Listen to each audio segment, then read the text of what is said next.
back to HTO, everyone. Very pleased to have you again. I'm joined as ever by my co-host Andrew, but I'll throw it to him shortly. We've got another two guests this evening. We've got a very special guest.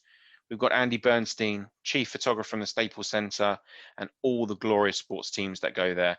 Mainly the Lakers. Let's talk about the Lakers, but we won't come to that. I won't let my bias override everything else, all the other good work that Andy's done. We're also joined by Sam, who's a student from Sheffield Hallam University, who's going to be firing some hot questions at Andy shortly. Before we hear from our guests, though, Andrew, are you well? You've got to be looking forward to this one. We're in the middle of our photography series. This is cool. Yeah, very much so. I feel like I'm a bit of a sort of pro snapper myself on Instagram, so I'm going to be testing my skills today, I think. Well, that's it. I mean, we obviously will hear from this so-called expert, with however many decades of experience shooting the world's biggest sports stars. But ultimately, is it better than my cracked iPhone? I'm going to question that. I once took a really great photo and there's a silhouette in it and everything. So to be honest with you, I think, is there any difference? But can we be taught anything really? Well, yes. Good stuff. Andy, thank you very much for joining us. Are you well? Yeah, I'm doing great, guys. We're starting to see a little bit of the clearing of the clouds here in the pandemic. LA County got hit really hard, as you know, just like everywhere else in the States, but starting to see a little bit of light at the end of the tunnel here. So we're all feeling, very optimistic about that. Good stuff. And Sam, we're going to get to your question shortly, but are you well? Thanks for joining us today. Yeah, no, all good. Still at home before going back to university, but yeah, all good. Good stuff. Look, Andrew, we're going to talk a little bit about obviously your current work and the current scene, but if you can indulge us a little bit, we'd love to throw it, I won't say way back, that's unfair, but we'll throw it back a little bit and say, look, we'd love to know where it began for you for a photography perspective.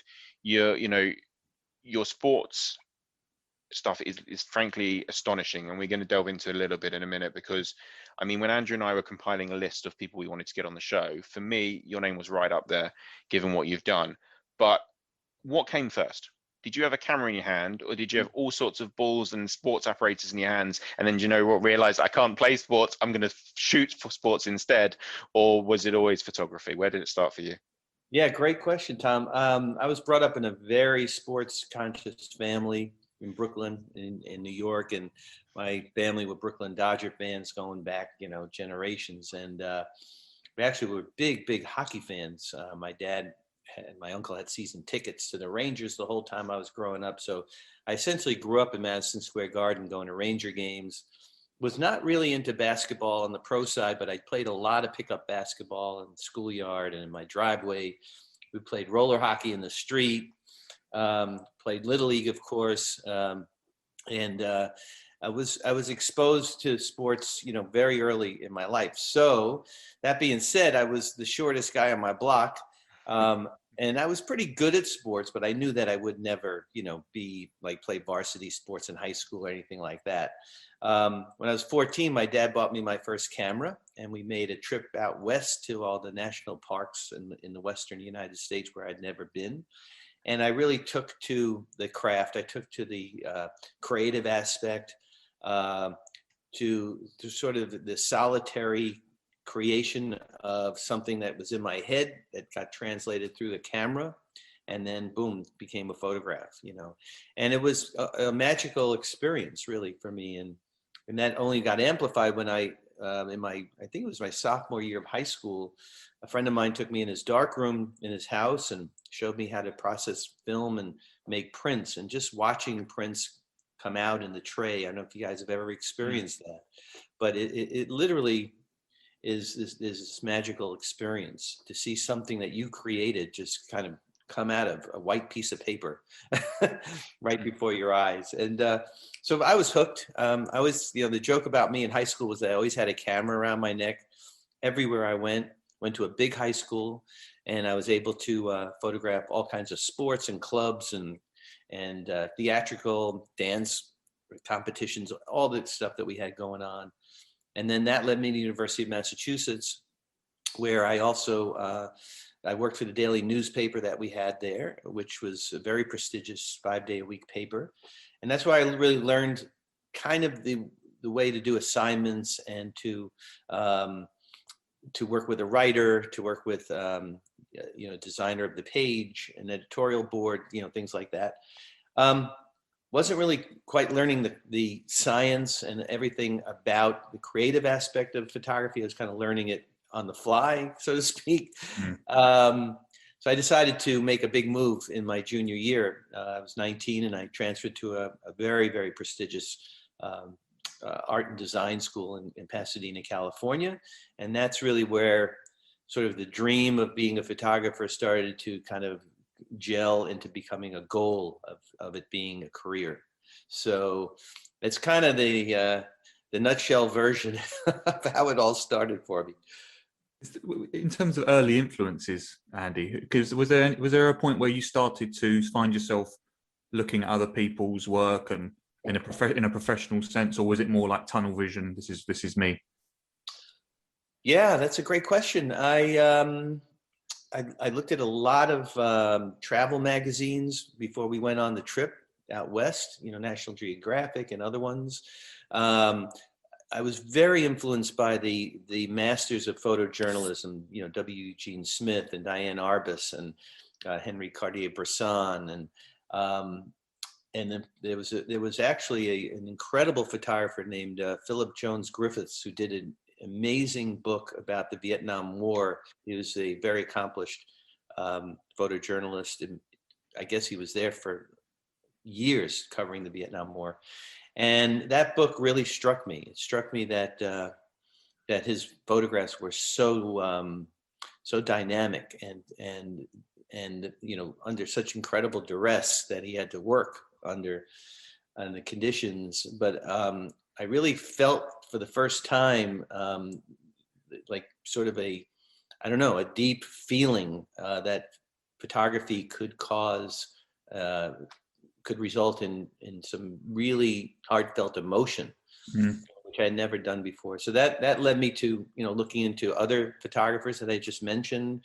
Ansel Adams, of course, a huge fan of his landscape work, but also, he did a lot of work, for the WPA, which was, right after the war, and how, he and the other fellow photojournalists had documented that experience.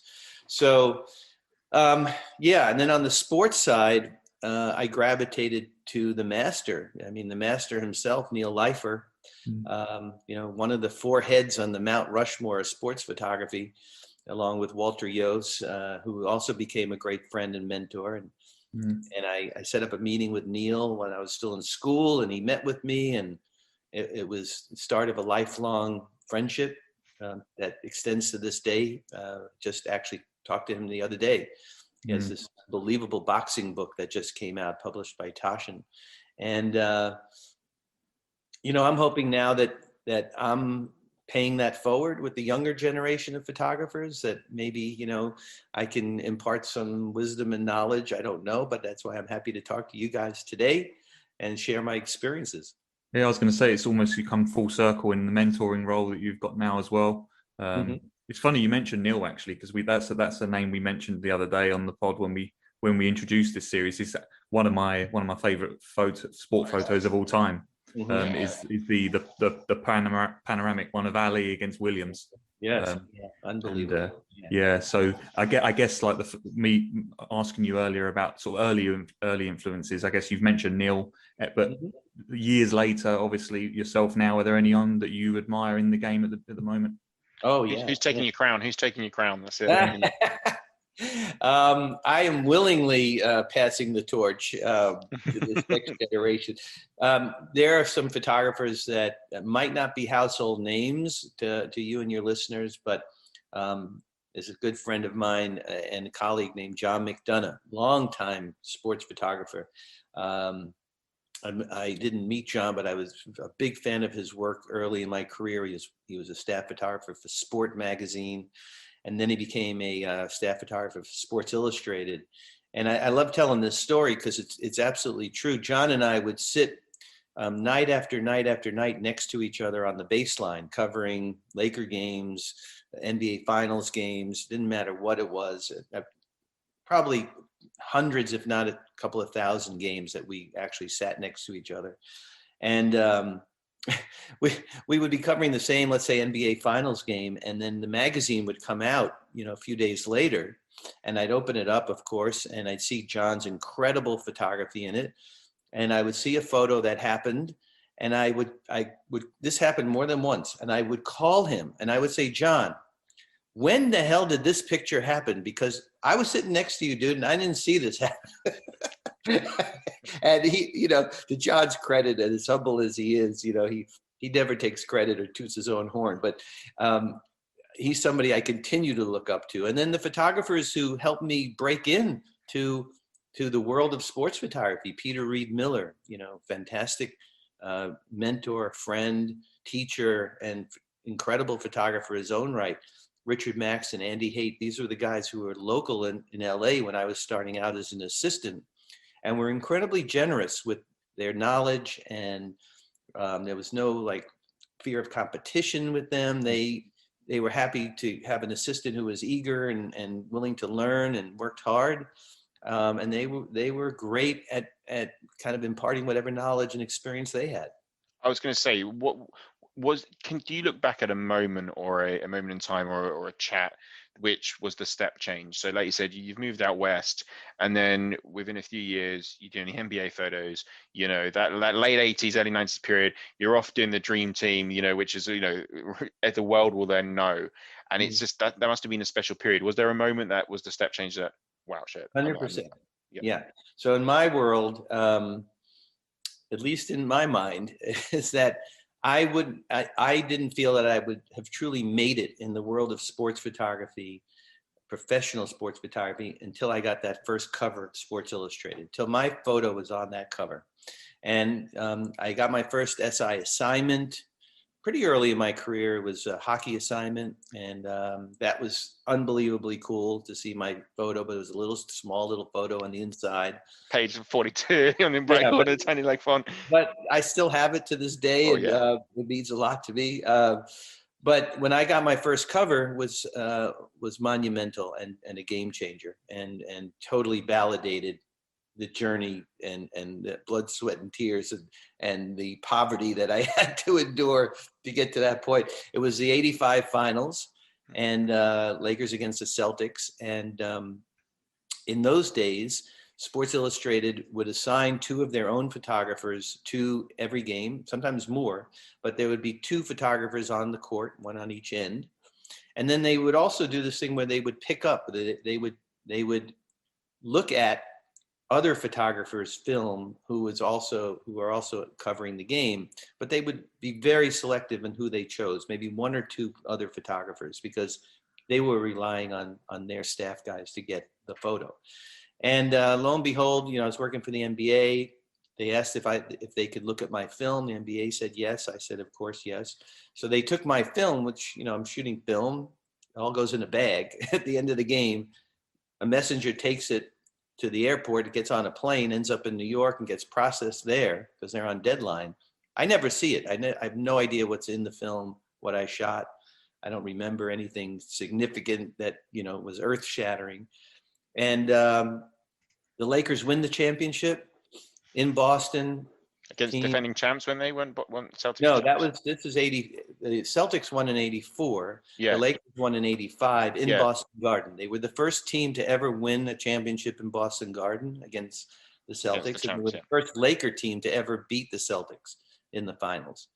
And, it was pretty monumental.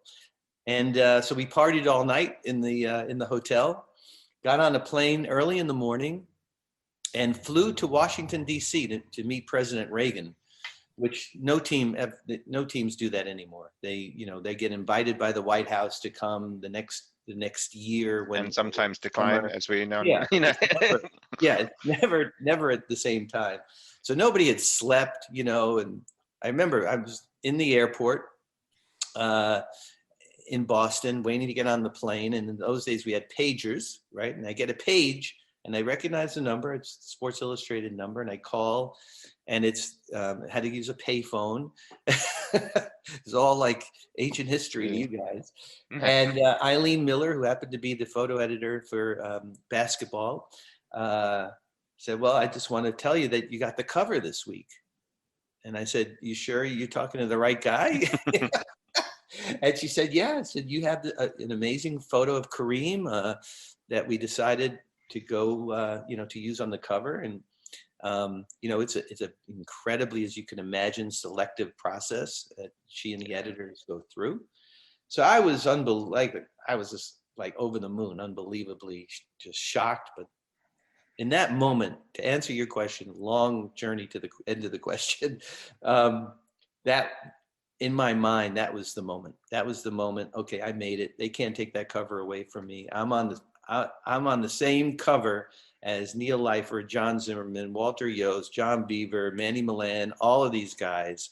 And to hell with anybody else, but they could never take that cover from me. Absolutely. Was there also a moment where we had the producers and the creators of a few sports documentaries on our last series, and we had the Full War 73 guys who'd just done the I Am Usain Bolt, the I Am Bolt story, and they said that there was a moment they were partying with Usain Bolt afterwards. He just won, and they was like, "This is our job. This is weird. Our job is to do something with." Was there a moment, you've just seen the 85 series, you're playing legends like Larry Bird, like you said, you got Kareem, you got Magic, and you're like, I'm just a photographer, and this is what I do. Was there moments that early days where you're like, is this weird? This is weird. I point and shoot, and it's a very different feeling.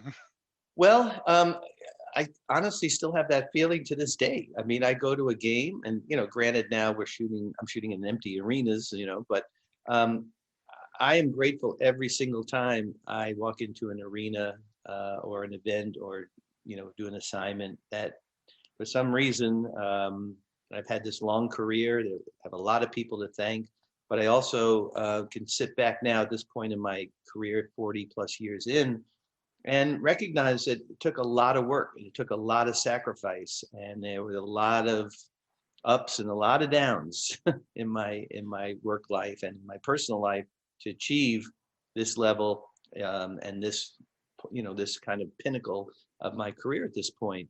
But there were a couple of moments when I was in on the bus, for example, with the Dream Team, and I'm sitting on the bus with the greatest basketball players in the history of the game, like it's a bus going, to a frat party or something. I mean, these guys, they're having a lot of fun. All the egos are down, and I'm a fly on the wall, just there recording it. And sometimes I wouldn't even take a picture. I just listened to them, I was definitely part of the furniture, which was great. I was going to have to say about that. Is there any stories or any sort of like tidbits you can remember from the 90 team? You got so many, you got legends of the game there, man. You got some egos there too. You got Bird there, you got MK, you got Magic coming back. Like there must have been some egos there. Was there any moments where you're like, I shouldn't shoot this, but not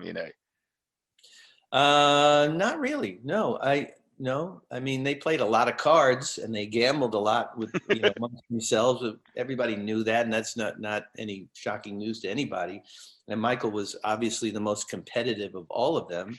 But it was all done, honestly, it was all done in fun. I mean, I went out to the golf course with Michael a couple of times, and he was incredibly competitive, but yet he was having fun. And his idea of fun is killing somebody either on the basketball court or on cards or on the golf course, and everyone knew that and accepted that. But I was just grateful to have been the guy to record that and to document that for history. I mean, at the time it meant a lot, but looking back on it now, all these years later, if that could have been kind of the choice assignment, if you tell me one thing I could do in my career and then retire, that probably would have been it. Just before we flip it to Sam, Andy, I wanted to ask you about obviously social media, which is a monster that we're all trying to get to grips with, isn't it? As a species, and sports stars amongst everyone else are in the spotlight, aren't they? With the terrible abuse that they get online at times. Is in your profession? Are you sort of grateful that being on the other end of the lens, that you're maybe not under that type of spotlight that these superstars that you've snapped through the years are?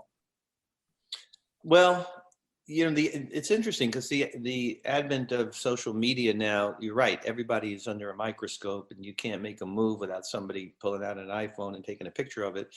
But on the other hand, what it's created is the availability of having incredible platforms to be able to elicit social change, to raise issues like mental health. That's what we're trying to do here at Legends of Sport and my new platform, is to be part of that, to be part of that conversation, to be a vehicle for athletes and people around the game to be able to raise these issues. Yes, we're interested in their careers and everything else, but we're also interested in the whole human being and the whole human experience. So that's been amazing for me. And I think the fact that everybody has a camera in their pocket now throughout the world. I mean, how many billions of phones, are there that have cameras on them, has done nothing but enhance the sort of the art form, the craft of photography. Mm-hmm. Everybody's a photographer. I have a 12-year-old who does stuff with her iPhone that I never in a million years could have done at her age with even a regular camera. So, even my wife, I'll catch her shooting still lifes with her iPhone, and, she's a lawyer. So it's like, but it's a wonderful thing. And I think it's taken photography, and I don't know, hopefully I'm answering your question, Andrew, but it's taken photography from this sort of, mystical, mysterious kind of art form to an everyday, kind of almost a mundane part of life, right? And add social media in there, and we can have a long conversation on the, the ups and downs and the pros and cons of social media. But bottom line to me is that on the photography side, it's only enhanced the craft. And that's what's important to me. Sure. So Sam's going to fire some questions at you, Andy. So yeah, Sam from Sheffield. Sam, bring it. Yeah, I hope so. I wanted to start by asking, were there any sort of particular matches or teams for that matter who you preferred photographing? Maybe the kits were a nice contrast, or there was a certain action shot that just really took you away, that sort of stuff. Well, what's interesting in my world is that, especially with basketball, that rivalries are a huge thing. I'm talking to guys who, you guys who know rivalry, to the nth degree with football and soccer in your world. But, in U.S. sports, there aren't too many rivalries that rival what you guys have in European soccer and South American soccer, but or football, as you would say. So I always, my juices always got flowing when I got to shoot the Lakers against the Celtics, Magic against Bird, Kobe against Jordan. When I was working for the Dodgers as their photographer, of course, there was a huge rivalry between the Dodgers and the Giants, and then, of course, the Dodgers and the Yankees, who I never really got to photograph because they didn't play each other when I was working for them. And so, I get excited about every game I go to, quite honestly, and I look at every game as a new day and a new challenge. But when there's a player of the caliber of a Kobe or Kevin Durant or a Magic or James Harden or, some of these, of course, LeBron now, who's in front of my camera, more than he ever was because he's with the Lakers. It ratchets it up a little bit more, and it puts, I don't want to say it's pressure because I never feel pressure. I just feel like I got to meet the challenge. So, if I miss something, I stew about it for a couple of days, quite honestly. And I talked to Kobe about that, and he said, "Look, man, think about how many shots I missed in my life. If I thought about every shot I missed, I'd be a wreck. I'd just forget about it and go on to the next one." So that's, was some sage advice from the Mamba. But I hope I answered that question, Sam. I don't know if I did or not. Yeah, no, you definitely did. You definitely did. When growing up in Brooklyn, I've been there. It's a very diverse and creative part of New York. Were you influenced in any way by your surroundings? In what way? In what way do you think? Just sort of growing up through high school and sort of in your formative years, you know, playing sport at a level and starting to understand photography. Yeah. Just what you were experiencing in those times, did that influence the technical aspects of your photography in any way? Sort of creativity of it? Yeah, because I don't know how many people you know from Brooklyn, okay? But Brooklyn people have an edge to them, right? We you know, you tell somebody from Brooklyn you can't do something, or, you know, it only fuels us even more. And you know, I was told many times, actually, when I chose the profession or chose the path of being a sports photographer, especially when I got to the school in California that I transferred to, that I'd never make it. Nobody makes a living doing this. You should become a fashion photographer or shoot cars or shoot, you know, poodles and seamlesses or whatever it is. And, you know, you tell me that, it's only going to make me want to work harder, you know. And luckily, I learned very early through my upbringing that to really respect people around me and their opinions. My dad was a big influence on me. And when I got to Art Center in California and I started to get all this negativity, I had two teachers around me who believed in me, pushed me, wouldn't let me give up, picked me up when I was down. And those two teachers got me through it. And they're still tremendous mentors and friends in my life this many years forward. And I hope I can do that for other people. You know, I hope that students that I teach feel the same way, that I'm always approachable, that I believe in them. If they have the talent, you have to have the talent, and you also have to have the personality. And you can be the greatest photographer in the world, but if nobody wants to work with you because of your personality, then you just got to start looking within and start to figure that out, or, you know, get another job.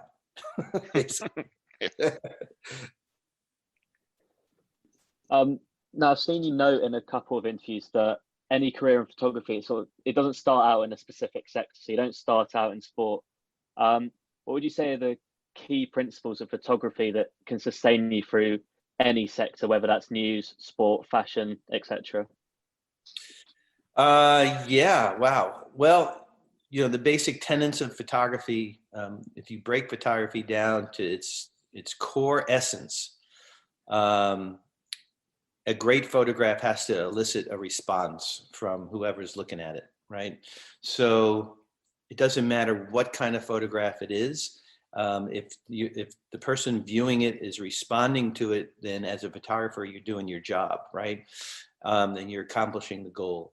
Now, technically, it's without saying that you have to know your equipment, has to be second nature to you.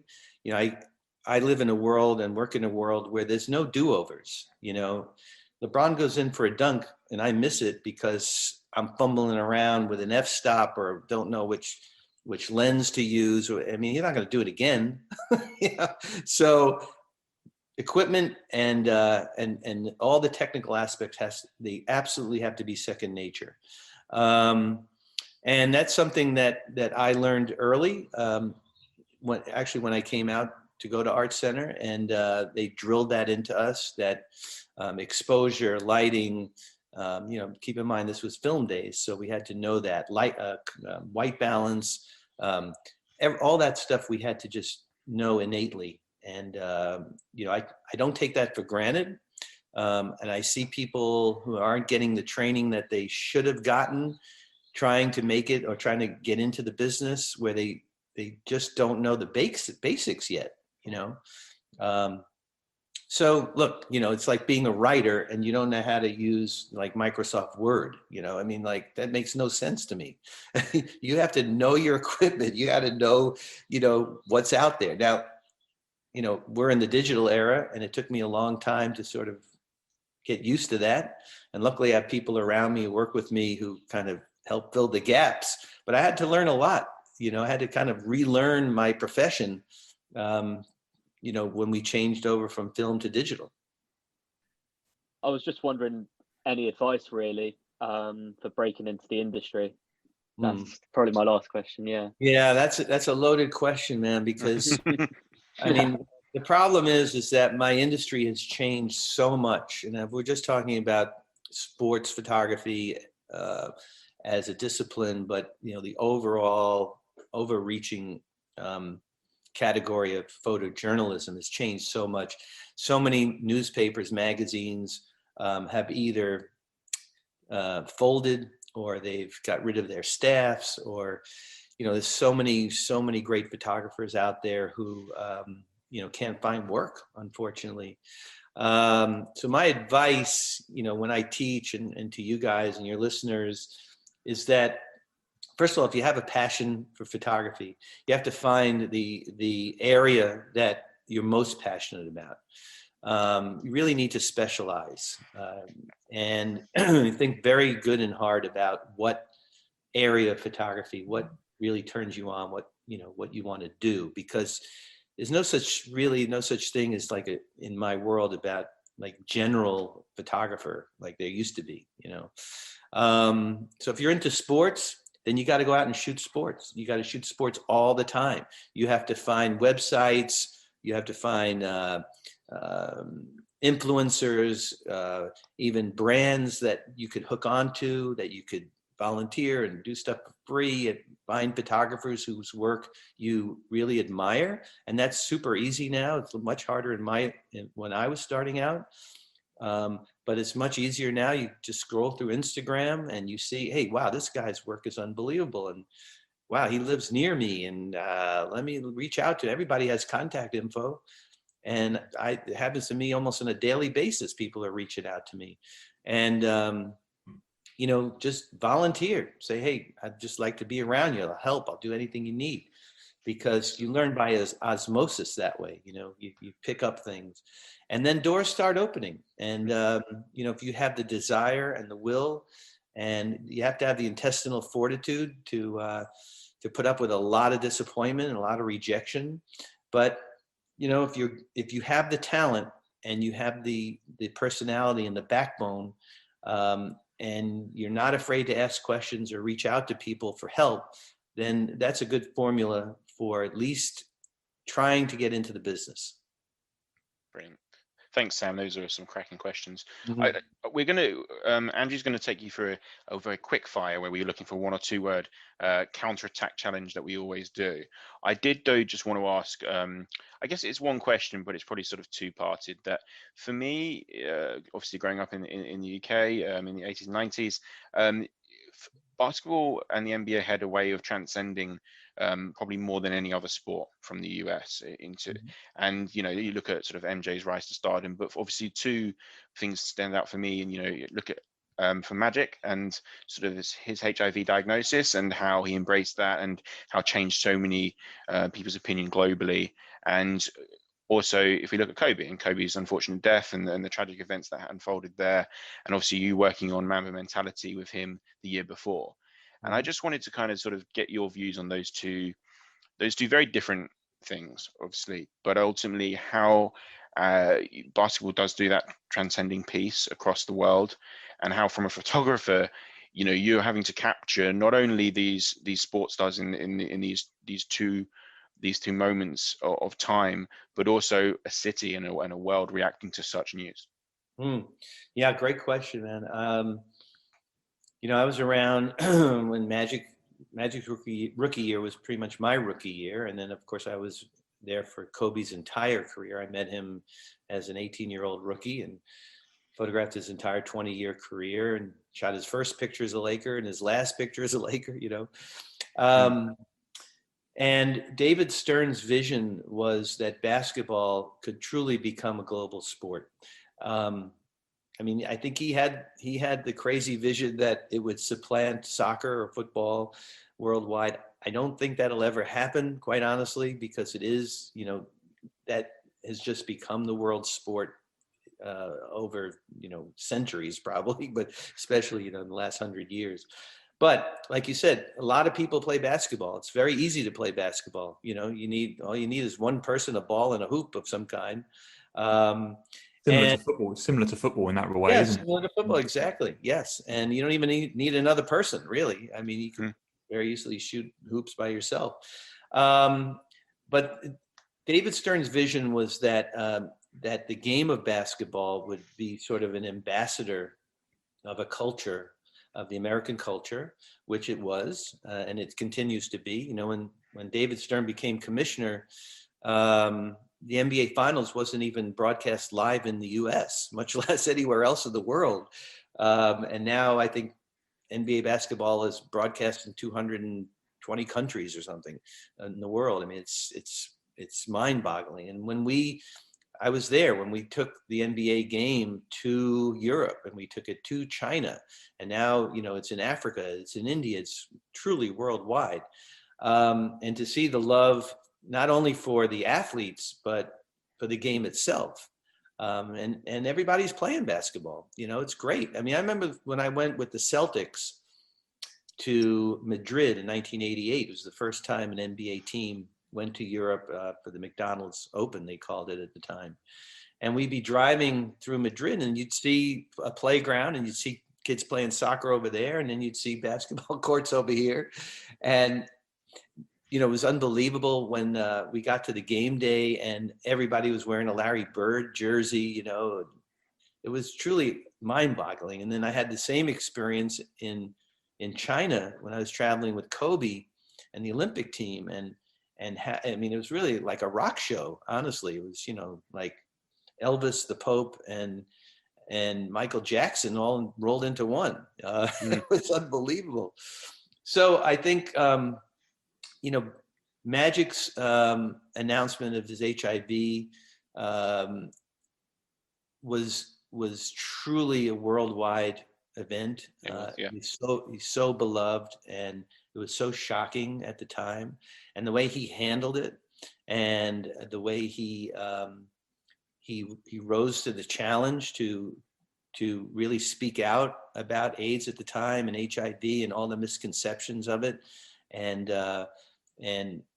really completely changed the entire perception throughout the world. Really, I mean, he single-handedly did that. It's truly amazing what he was able to do. And then now to see the love and the outpouring of grief, of course, about Kobe and Gigi's death, but how this one sports star really transcended his sport. I mean, he is so beloved throughout the world, and one way to see that is you can go onto a website called KobeMural.com, and there's also an Instagram site called Kobe Mural, and you'll see 500-600 murals throughout the world that my good friend Mike Asner has been tracking since the tragedy, and new murals come up every single day. There's hundreds of murals just in Southern California, and people are expressing their grief, but they're also expressing their love for him. And our book, our Mamba Mentality book, also is acting sort of as a thread, as a connection that the fans have, because it was written completely 100% by Kobe, with complemented by my photos. So I'm very, very grateful that I had the opportunity to collaborate with him on that now I can help preserve and continue everything that he started with his legacy. And it's humbling to me, but it's also a gift. And, as it was a gift to have him in my world for 20 plus years. Yeah, I think that's some fantastic words and so true. The Lakers and NBA wider transcends so much so, and I think that as you say, the tragic events of Kobe, Gigi, and everyone who died in the helicopter crash. I mean, it was felt globally, and I think that's testament to the positive impact that ultimately those individuals had. On a slightly lighter note, Andrew's going to fire. We do have a challenge. We always put guests through at the end of our chats a quick fire challenge, where we throw questions which hopefully should be answered in 1 or 2 words, sort of gut feel questions. I was about to say that's normally the challenge, isn't it? Yeah. Andrew, do you want to kick off and then we'll sort of take turns? Yeah, sure. So let's go for, Andy, your favourite photo that you've ever taken, not of basketball though. Not a basketball. Oh my goodness. Wow, that's a crazy question, man. I have to go back to that trip I took with my dad when I was 14 years old, and I took a picture of this beautiful lake in the Canadian Rockies that it sort of took my breath away when I saw it in front of me. But then when I saw the photo, I just go back to that trip and how transformative that was for me. Nice. Oh, lovely. Who wins the championship this year? Are they repeating? Well, the Lakers are hurting right now. They're, they got one of their two big guns down with Anthony Davis, but you can never count out a team that has LeBron on it. So, Brooklyn looks great. It would be unbelievable to see a Lakers Brooklyn final. I mean, how crazy would that be? But I want to just interject my love and sort of pulling for the LA Clippers, because they have a great team too. Yeah. And maybe their time has come. So we'll see. There's some great teams out there. So some phenomenal fence sitting from Andy there, just for the listeners. Yes, exactly. Yes. Both sides, Tom. Yeah. LA, who's gonna win? LA. Just like LA, maybe Nets. Somebody who plays in Staples Center. Yeah. Yeah, cool. Guys, come on. We did say this was the challenge, wasn't it? Yeah. Next one. Sports star from the past that you'd love to have photographed. Oh, I would. There's a couple. I mean, Ali, absolutely. I would love to have photographed Muhammad Ali. I would love to have photographed Pele, which I think I might have photographed him when he played for the New York Cosmos, because I actually went very, very early in my career and shot a Cosmos game, but I'm not sure if he played or not. But, Pele in his prime. I would love to photograph Messi. My wife is Argentinian, so of course he's like God over there. And I would love to be able to photograph him. There's some former like NFL players that I never got a chance to photograph, before my time. I actually have never photographed Tom Brady, believe it or not, because I stopped shooting football when he started playing. So that would be pretty cool. Maybe next year's Super Bowl, if they can make it. Another time. We've got to ask it. Who's the GOAT? MJ, LeBron, Kobe. Who's the best? I think it's a hybrid of all of them, man. Honestly, and there's some more fence sitting from Andy. Come on. More fence sitting. Come on. I mean, this is a much bigger discussion, but it's outrageous. We're talking different eras where they each brought something. I mean, look, I was around Kobe the most of all of these guys, and I saw him literally transform from this teenager to the Mamba, before my eyes.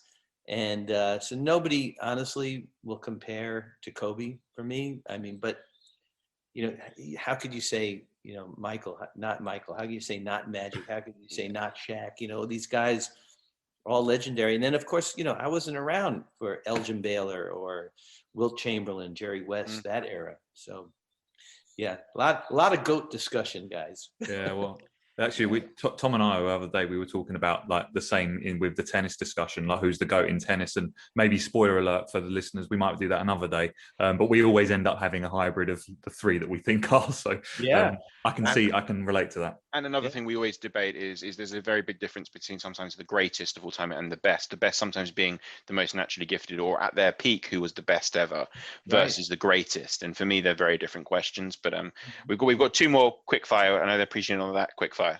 Right. So favorite sports film / documentary. Ever. Oh, man. Well, I got to tell you, I just saw one somewhat recently called The Weight of Gold, which was directed by my friend Brett Rapkin. It's on HBO. If you guys can possibly see this, it will blow your mind, because it's about what happens to Olympic athletes once the spotlight is gone. Sounds fascinating. It was disturbing, eye-opening, shocking, but so well done. And I'm throwing that out there because Brett's film is amazing. I'll have to add that to the list. Is that hot off the press then, Andy? Is that one? It's been out for a couple of months. It's Okay. called The Weight of Gold, like Nice. WEIGHT of gold. Nice, nice. And lastly, we always like to finish with this one. From the world of sport, dead or alive, you're putting on dinner, and you've got 3 dinner guests allowed. Who would you love just to pick their brains or talk long into the evening with? Great question, man.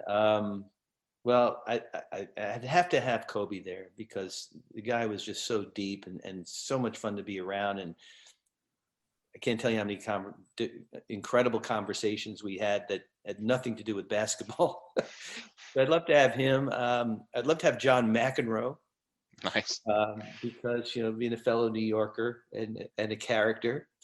And if I was going to throw another guy in there, I probably would probably throw Charles Barkley in, because Charles is a super interesting guy. People don't really get it with Charles, but I've been around Charles, and he anyway, that would be a very lively conversation. Yeah.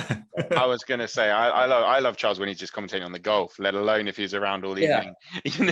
All evening to talk hoop. Yeah, so that'd be brilliant.